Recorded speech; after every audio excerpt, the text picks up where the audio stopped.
Hello, welcome to the Construct Orientation module for the receptive language construct of following directions. In this module, we'll review the research background and the rationale for including this construct in the K-3 formative assessment. Then we'll discuss the assessment materials for this construct, which include the progression itself with examples of the skills, as well as the assessment means form. The purpose of this progression is to assess how children follow directions, which depends on children's receptive language abilities. Assessing children's receptive language is important because receptive language abilities are necessary for children to be effective communicators and to function appropriately in the classroom and in life. Children who have delays in receptive language often have difficulties in having conversations, participating in classroom activities, and forming relationships with peers and adults. Sometimes it's difficult to observe delays in receptive language. For example, some children with receptive language delays can participate in classroom activities successfully by following the cues of peers. However, this strategy becomes less and less reliable as school activities become more demanding. Note that although the focus of this progression is on receptive language, there can be an expressive component to assessing children's ability to follow directions. This is because children demonstrate their understanding of directions by completing the steps of directions, which can be done physically, for example by picking up a pencil, or verbally, such as saying a color name. It is important to note that this construct is about receptive language skills. We are interested in whether the child can understand the direction being given. We are not assessing whether or not the child is willing to comply with the direction. Thus, when assessing children on this construct progression, consider only how the child responds to directions that are not objectionable to the child. That is, when assessing these skills, avoid giving directions that are related to a task the child does not like, directions that take the child away from a preferred task, and directions that are given when the child is experiencing negative emotions. The understanding for this progression is that the child demonstrates his or her receptive language abilities by understanding and responding appropriately to directions. Let's walk through the skills in this progression one by one to help better orient you to what you'll be looking for in your classroom. The first skill in this progression, skill A, is that the child completes one-step directions when support is provided in the form of visuals, gestures, or modeling. So a child who can only perform one-step directions when the teacher or someone else provides support would be here on the progression. Consider this example. When directed by the teacher to pick up a pencil off the table, Angie looks around the room but does not pick up the pencil. The teacher then points to the table while repeating the direction. Angie then picks up the pencil. Notice that the teacher gives Angie an opportunity to follow the direction without support first. Skill B in this progression is that the child completes one-step directions without support provided. For example, as children are lining up for lunch, the teacher tells Alicia to wash her hands. Alicia goes to the sink and washes her hands. Note that from skill B on, there is no support provided in the skills on the progression. In skill C, the child partially completes two-step directions without support provided by completing only one step or completing the steps out of order. For example, the teacher says, fold your paper in half and then cut it into two pieces. April cuts her paper into two pieces without folding it, and Dan cuts his paper into two pieces and then folds each of them. April completed only one step, and Dan completed the steps out of order. In skill D, the child completes two-step directions in the correct order without support provided. An example is, the teacher says to Sylvia, tell me one thing you want to do today at recess and then go line up at the door. Sylvia says, I want to play soccer, and then lines up at the door. You can see in this example that the teacher directs Sylvia to say something. Although we often think of following directions as something that is done physically, directions can be followed verbally as well. Skill E involves the child partially completing three-step directions without support provided by completing two steps or completing the steps out of order. If a child is given a three-step direction and only completes one step, that does not qualify for this skill. The child must perform two steps or all of the steps out of order to be at this skill. An example is, a teacher says to a small group of students, put a long red block down first, then put a short blue block on top, and then roll the ball to knock down the blocks. Leela puts down a long red block and then rolls the ball, completing only two steps. Mackenzie puts down a short blue block, then puts a long red block down and then rolls the ball, completing the steps out of order. Note that you would only give this type of direction if you knew the child could perceptively identify attributes such as color and size. The final skill in this progression is completing three-step directions in the correct order without support provided. For example, the teacher says to Darlene, Please unpack your book bag, bring your lunch money to me, and then sharpen your pencil. Darlene unpacks her book bag, brings her lunch money to the teacher, and then sharpens her pencil. She completes each step in the correct order. There are a few important points to remember about this construct progression. First, all directions should be provided to the child orally or in sign language if applicable. Directions should not be written. Second, the directions need to be familiar to the child and be related to the activity in which the child is currently engaged. For example, in the art center, the teacher could say, put your smock on and pick a color.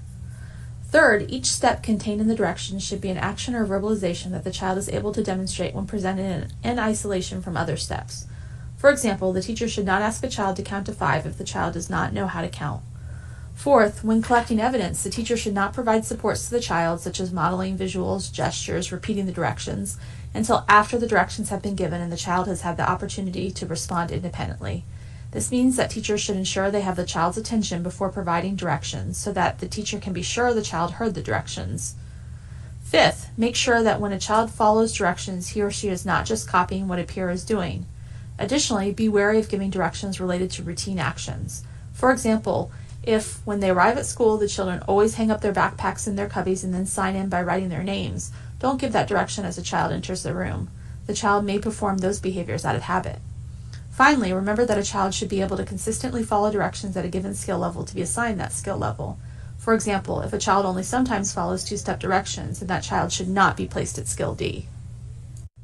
Let's watch a video that includes the teacher providing some directions.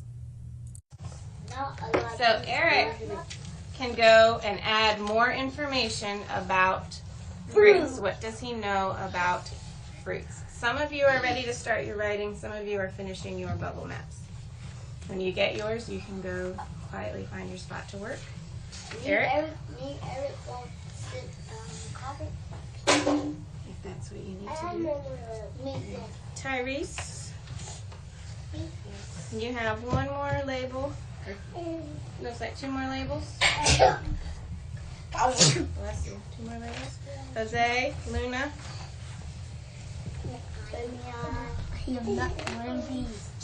Ariana. Luna. Crystal. You're ready to write about? Janaya.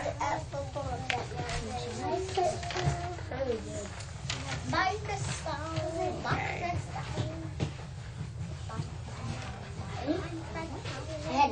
Jaleesa. Amalia. I think you have one more word to try and write. Evan. A couple more words to write here. What sound do you hear? Gabe. This video is a good one to watch because it highlights some of the difficulties of assessing this construct. The teacher gave the following direction. When you get yours, you can go quietly find your spot to work. We can't really see what children do in response, but even if we could, the only child we could really be sure understood the direction is the first one. Every child after that could just be following the lead of the other children. Now, this is not a bad thing, but it is not evidence that the other children understood or even heard what the teacher told them to do. There are several constructs, including this one, where you will need to be careful in collecting your evidence so you can accurately determine whether the child can really do something or whether she or he is imitating what other children are doing. This video also highlights that when you are planning to assess a child's ability to follow directions, you need to be deliberate about providing the directions and giving the child an opportunity to respond without support, whether that support is provided by you or by other children. Let's watch another video of a teacher giving directions. Stop there. Stand on one foot. Go join the fence. Go join the fence. Hop towards me. Hop, hop, hop. Keep hopping, stop. Okay. Stand on the other foot. In this video, the boy followed several one-step directions. The teacher gave the directions to him only, so he clearly was not copying other children. The teacher did not use gestures, which would have provided a support to the child. Note that you would not want to give these types of directions to a child who struggles with gross motor skills. Now we're going to move to talking about assessment means. The primary assessment mean is observation. This construct can be assessed in any setting where a child is provided a direction and is expected to understand and complete the direction. This could be the classroom, the cafeteria, the playground, or the hallway. Virtually any materials could be used depending on what the directions are about. There is a situation provided that can be used to assess this construct.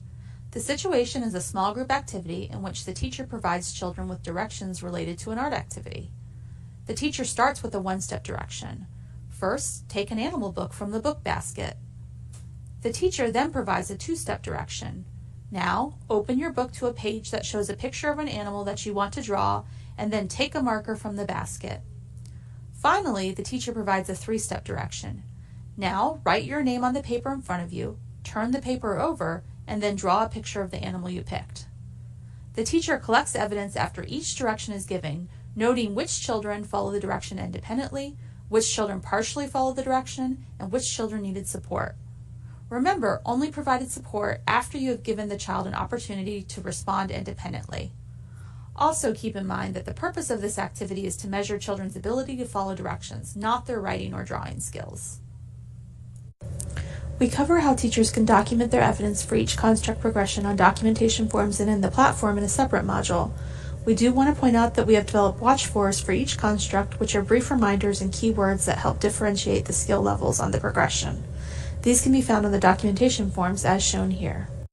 The watch-fors are also on the technology platform, as seen here. So, to recap this construct progression, remember that the purpose is to measure children's receptive language abilities, which are necessary for success in and outside of school. This construct progression has one understanding and 6 associated skills. The assessment means for this progression include observation and a situation. If you have questions or need further support, feel free to email or call your state contact. Thank you for participating.